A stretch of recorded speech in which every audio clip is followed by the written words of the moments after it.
கத்தோலிக்க திருச்சபையில் சிலை வழிபாடு என்று பேசுவது தான் தவறு. சாதாரண மக்களுக்கு அடையாளங்கள் தேவை, உருவங்கள் தேவை. அந்த அடையாளங்கள் உருவங்கள் வழியாக அவர்கள் புனிதர்களுக்கும் அன்னை மரியாவுக்கும் வணக்கம் செலுத்துகிறார்கள், மரியாதை செலுத்துகிறார்கள். ஆனால் அவர்கள் வழிபடுவதோ கடவுள்தான். இன்றும் எவ்வளவு சாதாரண கத்தோலிக்கர் என்றாலும் ஒரு அந்தோனியார் சுரூபத்தை அந்தோனியார் சிலை என்று சொல்வது கிடையாது, ஒரு செபஸ்தியார் சிலை என்று சொல்வது கிடையாது.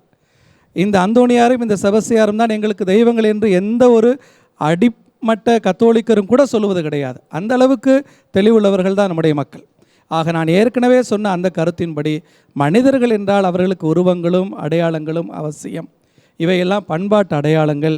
சமயம் என்பது பண்பாட்டோடு பின்னி பிணைந்த ஒன்று.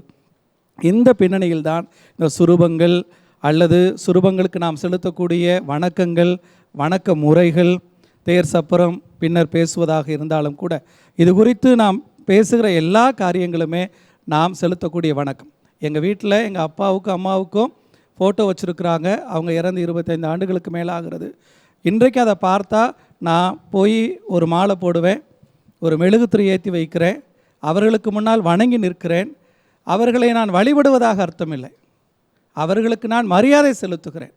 கடவுளது அருளை இவர்கள் வழியாகத்தான் பெற்றிருக்கிறேன் என்பதால் நான் அவர்களுக்கு நன்றி கடன்பட்டு அவர்களுக்கு வணக்கம் செலுத்துகிறேன்.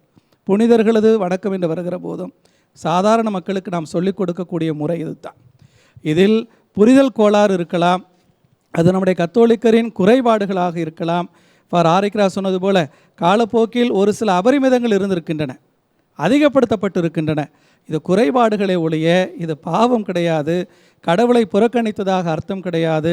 சிலை வழிபாடு என்பது கத்தோலிக்க திருச்சபையில் இல்லாத ஒன்று. அது நம் மீது சுமத்தப்படுகிற ஒரு குற்றச்சாட்டு என்பதாகவே நான் பார்க்கிறேன்.